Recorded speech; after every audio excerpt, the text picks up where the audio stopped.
What's up, cruisers? Welcome back to the Boat Breaker channel. I am Pete, your host for this video. Today we're going to be diving into the Carnival Glory. If you're a first-time cruiser or a seasoned cruiser and you just want to know about the ship, you picked the right video.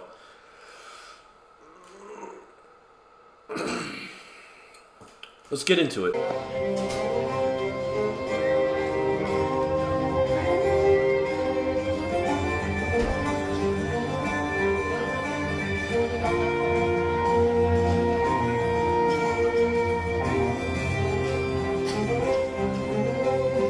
So I took the Carnival Glory out of Port Canaveral, which is in Orlando, about 2 weeks ago. It was a weekend cruise. The ship is definitely an older ship. It was built in 2003, so it was a cheaper cruise, so to speak. It's more of a party ship because you're on and you're off. We got on Friday around 1 p.m. and I was off Monday at 7 a.m. and I work from home, so I got home before work even started, so I didn't even really need to take a day, so that's cool. Again, I'd like to mention it's a little bit of a cheaper cruise because it's an older ship, so you won't see everything on this ship that you see on the newer Carnival ships. So if that's something you're not interested in, maybe avoid this ship. But let's get into the overall review. So I am from Florida, so we drove into the port. We parked at the port. It was $79 for parking, which kind of stinks because it's such a cheap cruise, so you're figuring you're saving money left and right, but parking, you do what you got to do. It was $79 to park for 2 days or 3 days, whatever it was. I just thought I would mention that. Getting onto the ship was a little different. I'm not sure if they changed something. Let me know in the comments if you know if anything changed. But being Platinum and Carnival, usually I just coast right onto the ship no matter what time I get there. But there was a line outside. Like, I didn't even get in the terminal yet. And there was no lines for Platinum or Diamond. I was told to just get in line, so again, I'm not like flaunting the platinum status. It's just something that was new to me. So when I when I went on the Celebration, the Mardi Gras, all those other, and a lot of these are out of Orlando as well. Just something has changed, I feel like. So it took a little bit of time to get onto the ship, even though we showed up at our arrival time, which was 1 p.m. We weren't on the ship till about 2:30, but we didn't let that bother us. We headed straight to Guy Fieri. Line wasn't that long yet. We got a nice burger to drink, and that's kind of how we started the cruise. Oh, one thing I'd like to mention is about 3 days, or actually 2 days before the cruise, we had a representative from Carnival call us and try to sell us an upgrade. And we were in an interior because we don't care about cabins.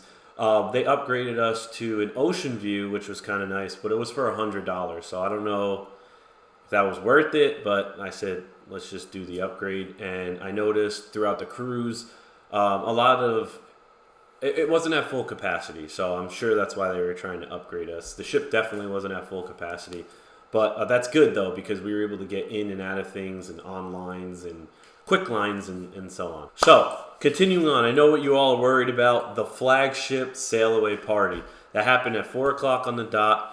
Amazing. This is just what Carnival does well. They bring out their entertainment squad. They introduce all of them. They do a little dance. You do about 15 line dances. So if that's something you're into, you know, I am. It's fun. It's fun to get involved. So I had a drink in my hand. We were doing the line dances. One thing that I have to mention, this isn't Carnival's fault or anyone's fault. It was so hot. I remember dripping sweat from my face. Everybody was sweating, but everybody was having a blast. And it ended around 5:30, which is when like it started to get cool down and stuff. So we went to dinner at that time. And if you're one of our fun 8,000 subscribers, part of the Boat Breaker squad, you know what I had to do first night on Carnival. This was a 2-day cruise. I had to do it. I went straight for the Steakhouse. Steakhouse is amazing on Carnival. I always say I think it's better than all other ships. And just because this was an older ship and you know, just because it was old, it didn't change. Like it was the Emerald Steakhouse. I got the cowboy steak. Quite expensive, but I don't care. I always spring for the Steakhouse. It's a great value, and it's kind of a good time, and I always look forward to it. So that's one thing that if you're going on Carnival and you like steak, I would recommend getting that cowboy steak. It was a good meal. They brought out appetizers. We spoke to the chef. It's cool. It was a good time, and I always recommend that. So our day one was amazing. Let's talk about dining and food. So the Glory had excellent food. Like I said, we went to the Steakhouse. The Lido Marketplace was always open for lunch, breakfast, and dinner if you didn't feel like hitting up the main dining room. The main dining room is always a great option.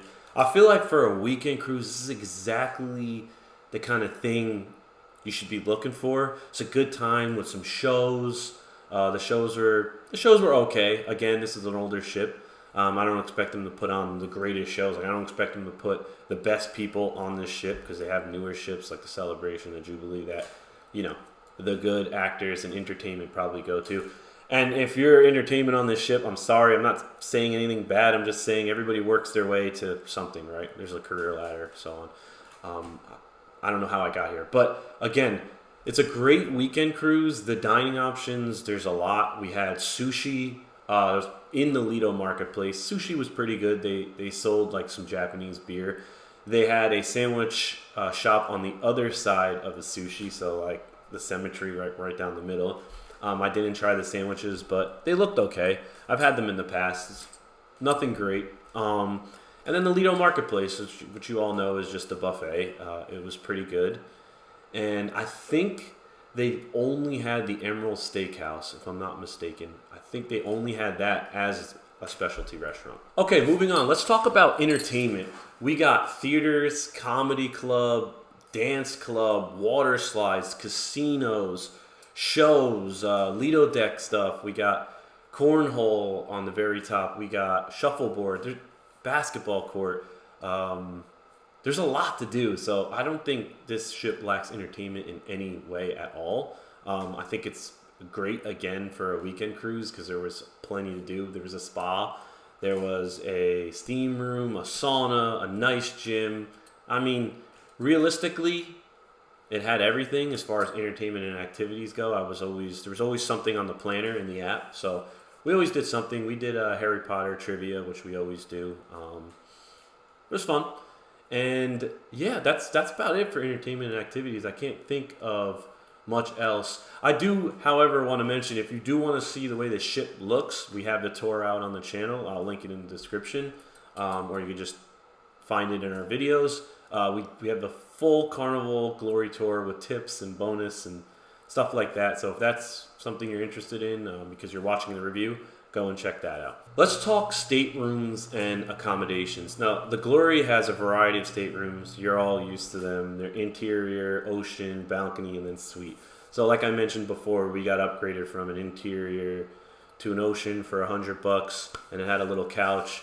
It was a very good room. It felt clean. I didn't feel any kind of dirtiness. The steward greeted us, asked us what time we want the room clean, evening or morning. You know, we said evening. And as far as staterooms go, I think the stateroom was great. The bathroom was nice. It was tidy. Accommodations, one thing that I do want to mention in this video is they had a self-service laundromat. Now, I don't see that on the newer ship, so you can go and do your own laundry at any time. And that's pretty convenient if you're a guy like me that goes through 100 pairs of underwears and socks just because you just like changing them often.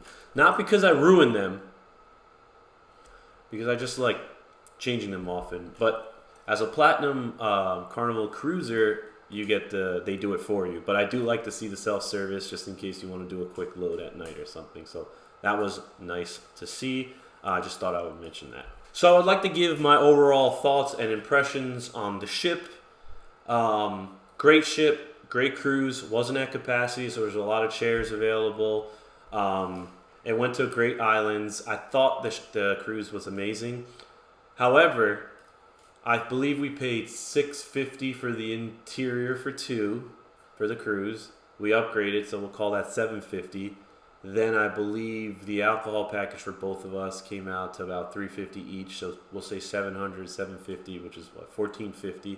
I cannot believe I'm doing the math this quick. This is right off the dome, by the way.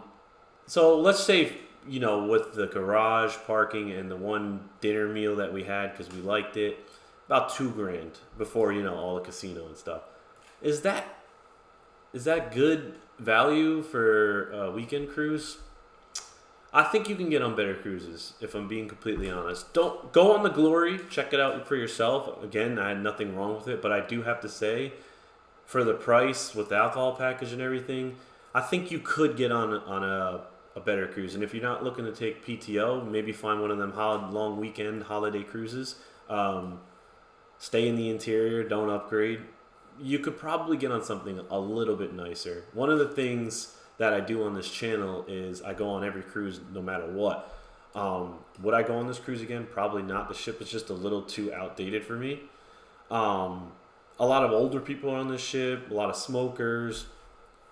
Again, it was out of Orlando, so I don't think I would go on this cruise again, just based off of how much I spent versus what I could have probably got for $2,000 on either another cruise line or another Carnival ship. So I hope you learned something from this video. Again, my name is Pete. Let me know if I missed anything in the comments. And please, please let me know if you've been on this cruise before and what your thoughts are on this cruise. Again, we're here to do honest reviews. No one's paying us to go on this cruise. We're paying to get on this cruise that we could just be going on a better cruise. But on the flip side, I paid to go on the brand new UTOPIA, which was amazing, very expensive, but we get to do both. But we try to balance it out, and we do give our very honest opinion and very honest reviews here on the Boat Breaker channel. We love you guys so much. Thank you guys for checking this video out. If you're not subscribed, I invite you to subscribe because we are giving away a cruise for free when we hit 10,000 subs, and we're really close. It might happen by Christmas. Again, my name is Pete. I got the two things right here. I'll see you guys in the next video. I appreciate y'all.